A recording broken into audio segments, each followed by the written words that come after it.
tere, tere! Ma olen oktoobrikuu ennustusega natukene nagu hiljaks jäänud. Et järsku avastasin, et oi, oktoober. Mul peaks ikkagi oktoobri täisennustuse valmis tegema. Numeroloogia järgi ma vaatasin, et on oktoobrikuu taarokaart on erak, mis ütlebki, et eraldi olemine.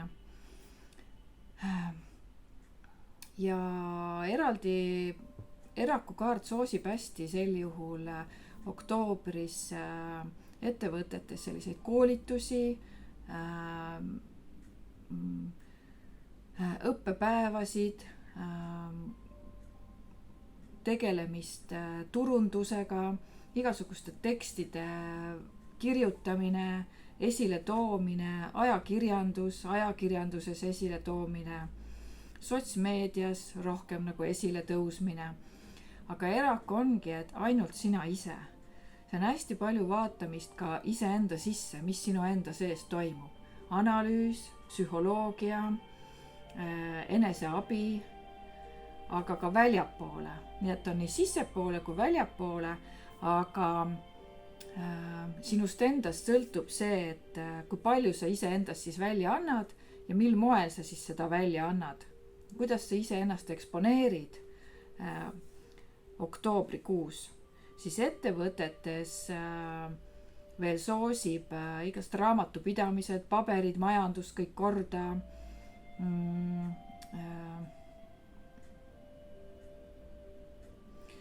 analüüsid ja suhetes laias laastus tegelikult ta näitab sihukest ausust ja et asjad lähevad nagu rahulikus tempos. Aga vallalistel on märksõnaks see, et sa pead kõigepealt analüüsima iseennast ja vaatama, et kes sa oled, mis sa oled ja keda sa iseenda kõrvale üldse leida soovid, mida sul on anda ja kui palju sa suudad vastu võtta. Sest vahest on see, et sa leiad partneri, aga tal on nii palju anda, sa ei suuda vastu võttagi, seda sinu vastuvõtuvõime on palju väiksem. Ja need, kellel on nagu suhted on nagu kehvasti, siis erak ütleb, et olge natuke aega eraldi. Vaadake asju omaette, üksinda, ärge torkige teineteist. Ja vaadake, mis te siis sellest suhtest arvate.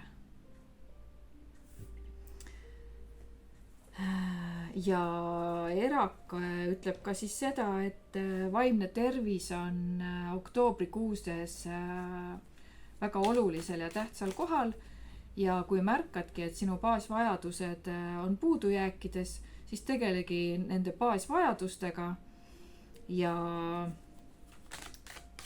kui need on paigas, siis küll muu asi ka loksub paika. Aga kui nüüd selle numeroloogilise kaardi jätta kõrvale, siis ma võtan siit taarokaardidest ka veel eraldi, et üleüldise kaardi, mis see üleüldine siis on? Päikesekaart. Noh, päike meil kaob järjest vähemaks, kuigi täna ma vaatan välja, päike on täiesti olemas, aga nii või naa see sügis tuleb. Võtan siit tarkuse oraaklist ka ühe juurde kaardi. Oi, see on siuke orvukaart, ilmajäämine. See on oktoobriga nii hästi sobib, see siuke natukene nutune kaart ka. Need üleüldised kaardid on sellised, mis tegelikult ütlevad, kui sa tahad puhata, siis puhka. Ja ära tunne südametunnistuse piinasid, et sa tahad puhata. Kui sa tahad reisile minna päikese alla, siis mine ja ära tunne südametunnistuse piinasid, et sul jääb kõik töö tegemata, sul on, keegi vajab sind, et see ei ütle, et sa oleksid nagu egoistlik, aga pigem see, et vaata asju nagu positiivsest vaatevinklist, paljud asjad keera natukene nagu ka naljaks, võta asju läbi huumori. Ja tõesti see päikesekaart on selline kaart, mis on väga siuke positiivne ja on orienteeritud puhkusele, niisama olemisele, siirusele, puhtusele. Noh, pesete te kindlasti kõik, kodud on ka enam-vähem korras, siis ongi juba täidetud kõik. Võib-olla aknad ka peaks nagu ära pesema, et ma ise vaatasin ka endal siin, et vaja nagu aknad puhtaks lüüa, et päike sisse paistaks. Et siis samamoodi ja päike sümboliseerib ka seda, et aknad vaatad välja, aga ka sinu enda silmad, et kuidas need nagu näevad, mida nad näevad ja kuidas su aju siis analüüsib seda, et kas ta siis keerab selle nagu kurvastuse peale ja hakkad otsima midagi negatiivset sealt või siis sa pöörad selle päikese poole peale, kus sa pigem näed nagu positiivseid asju. Et see on, oleneb vaatevinklist, eks ole. Siis see on selline üldine jutt, sest see orvukese kaart lihtsalt ütleb, et kogu aeg on siuke tunne, et midagi on puudu, milleski oled ilma jäänud või siis hirm, et kohe-kohe keegi jätab minu maha, kohe-kohe ma jään rahast ilma, kohe-kohe ma jään haigeks, et see on see juba nagu ette muretsemine ja ette oletamine, aga pigem on jah negatiivset asja. Et praegust on tõesti siuksed kaardid siin korraga koos. Siis edasi ma võtan ühe töötaaro kaardi. Siuke kaariku kaart, väga äge. Kaarik on nüüd selline kaart, mis tegelikult ütleb, et kõik on sinu enda teha. Ole tugev, ettevõtlik, pealehakkaja, juhi iseenda tööprotsesse, tee koostööd, räägi inimestega, kui vaja, sõida kohale, kui vaja, mine selle inimese juurde, kui vaja, helista talle, ära saada sõnumit, on ja, et helista talle, räägi näost näkku või räägi telefoniga, on ka parem kui ainult sõnumit saata või meili saata. Ja et edu sõltubki sellest, et kuidas oled sa orienteeritud ja oluline on ka see, et kuidas sa valid edasi liikumise kiiruse, et kuidas su närvisüsteem vastu peab pingele, kuidas sa liigud oma tööprotsessidega edasi, siis töövõtjale see iseenesest näitab seda, et tee koostööd, räägi, suhtle, räägi oma muredest, räägi oma rõõmudest. Kui sul oled ambitsioonikas, tahad kõrgemale positsioonile tõusta, siis ole aktiivsem. Kui selline soov täiesti nagu puudub, siis lase juhil juhtida. Ära hakka vastu, vaid lase juhil juhtida. Tee seda, mis sulle öeldakse. Võtan tarkuse oraaklist ka ühe juurde. On kingituste vahetamine. Vaat seda nüüd ei tea, et võib-olla on töö juures sünnipäevad, eks ole, ja siis võib küll kingitusi vahetada. Aga kingituste vahetamine on ka mingi preemia, boonus, aga see on teenuse vastu.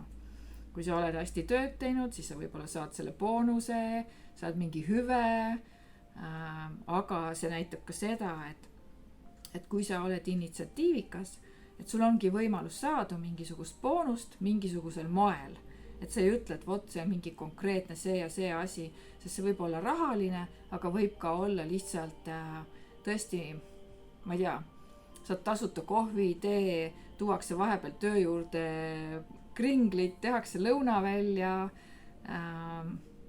või lastakse varem koju, et see võib olla ükskõik mil moel selline väike boonus või väike siuke nagu meeldetuletus või positiivne siuke tõuge või siis kiidetakse sind, et mida mõnedes töökohtades ka väga harva tehakse, et mina ikka harrastan iseennast kiita siin aeg-ajalt, et kuna ma olen siin üksinda, siis tegelikult ikka kliendid ka kiidavad. Ja. Nii, siis edasi on suhted ja armastus. Ma teen sellised kiired ülevaated, kiired aga tõhusad. Nii, armastus. Siin on tehingute kaart, eks ole. Ja siis ma kasutan veel ühte pakki, saan nii harva seda pakki kasutada, on mul armastuse oraakli pakk. et oktoober ja armastuse oraakel. Ma võtan siit ka ühe kaardi veel juurde. Peegel. Enese imetlemine. Ja peegel, teisele inimesele peegeldamine tagasi. Nii, see on nagu see tehing peaaegu, aga üks on vaimses võtmes, teine on nagu füüsilises võtmes. Tehing ütleb seda, et need, kes on suhtes, siis võivadki olla väga asjalik see oktoobrikuu. Arutatakse läbi, kes mida ostab, kui palju ostab, kuhu raha läks, kuhu tuli. Rahalised asjad arutatakse kõik omavahel nagu läbi, jagatakse kohustused ja õigused, vaba aeg, et see on nagu, kõik nagu vaadatakse rahulikult nagu üle ja siis püütakse leida seda kuldset keskteed, et oleks enam-vähem kõigil või mõlemal osapoolel nagu hästi. Kellel on sellised keerulisemad suhted, siis nendel läheb nagu keeruliseks, sest nad hakkavad kaklema. Mina andsin rohkem, sina tegid vähem, et see on nagu teise süüdistamine, et selleks läheb niimoodi. Ja siis tuleb see peegel nagu mängu, mis ütleb, et kuule, vaata ise peeglisse, et kes teisele nime annab, see ise seda kannab, on ju, et ükskõik mil moel siis teist inimest ka nagu ei nimetataks. Aga kuna see baseerub siin hästi palju sellisel materiaalsel ja igapäevasel ja praktilistel asjadel, siis ongi see, et näiteks kui on lapsed, siis ka, et kes kui palju lastega aega veedab, kes lasteaiast ära toob, koolist ära toob, ringidesse viib, on ja, kes maksab need ringid kinni. Et kõik sellised nagu igapäevased asjad ja et isegi nagu kallistused ja sõnad on nagu loodame, et mitte võla peale, et krediiti annate oma sõnadega, on ja. Et ja samas, kui miskit ei meeldi, et mine vaata peeglisse, et teine peegeldab sinu sisemist kohe nagu tagasi sulle nagu naksti. Ja üksikule inimesele see ju tegelikult on praktiline pool, siis ta ütleb praktilise poolega, et vaata, kuidas sa välja näed, mis sul seljas on, kuidas sa räägid, kuidas sa teiste inimestega käitud, võib-olla potentsiaalne kaaslane vaatab sind kõrvalt, et kuidas sa teiste inimestega käitud. Ja vaatab, oi, ta nii halvasti käitus selle teenindajaga näiteks või hirmutas kassi, mida iganes, on ja. Et arvesta, et sind nagu jälgitakse, vaadatakse kõrvalt, vaadatakse ka, et mis sotsmeedias, mida sa seal kajastad. Tänapäeval on ju kõik on nähtaval. Et see on, et nii või naa, keegi vaatab sind kogu aeg. Ja siis see on nagu sinu peegel, et mis sinu ümber hakkab siis nagu toimuma. Eks ta Valalise ütleb ka, et vaata peeglisse, on ja. Et niisama ka, et vaata, et kas sa oled ilus ja kas juuksed on kammitud ja nii edasi. Nii, siis tervis. Võtame väikse tervisekaardi ka siin. Tervis, oktoober. Selline rabelemise kaart. See iseenesest ju näitab isegi, et aktiveeruvad sellised haigused nagu on luudel ja liigestel, sellised valulikud kohad, siis häälekad haigused, kurkkael, häälepaelad, täitsa Põhjamaa inimeste haigused, et siin ei ole midagi nagu kummalist. Õrnad on sooled kolisevad, korisevad. Aga ma võtan siit veel juurde, mul on ühed kehakaardid, pole ka jälle tükk aega kasutanud, kehakaardidest ka oktoober. Venitan enda keha, vot, ma loen selle siit ette täitsa. Keha venitades võtame pingetelt, toksilistelt jääkidelt tagasi ruumi, mis kuulub meile. Avatud painduv ja lahtine keha kannab endas ka avatud, paindlikku ja lahtist meelt. Nii, tahan aevastada.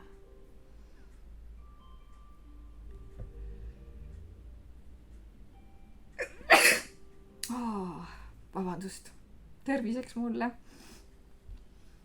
Venitamine puhastab keha jääkainetest ja vabastab seisma jäänud energia. Sellega kaasneb ka vajalik paindlikkus ning maandatud ja kerge enesetunne. Venitades avaneme iseendale ja tuleme kehasse kohale. Andes kehale ruumi olla tema ise, annan endale ruumi olla mina ise. Oi, kui ilusti see lõpp on nagu kirjutatud. Jällegi, et luud ja liigesed ja venitamine ja painutamine. No väga hea. Siis ongi see, et jahedamate ilmadega tulebki hakata nüüd oktoobris harjuma, siis võidki hakata natukene oma keha hoidma niimoodi nagu natuke krampis võib-olla selle külmaga, et ei ole harjunud. Siis ongi hea uuesti venitada nagu lahti, et need venitusharjutusi siis teha. Ja luude ja liigestega on siis see ka, et nende alla kuuluvad ka hambad. Ja selle kuu ennustusega on nüüd niimoodi, et igaüks võtab siit selle, mis tema just parasjagu nagu kõnetab.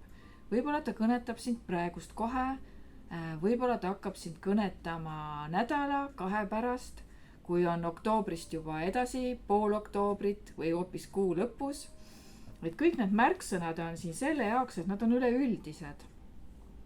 Ja need ei ole personaalsed. Aga jah, et üleüldised ennustused on siis oktoobrikuuses sellised. Nii et päikest ja natukene kurvastust ja vihma. Ja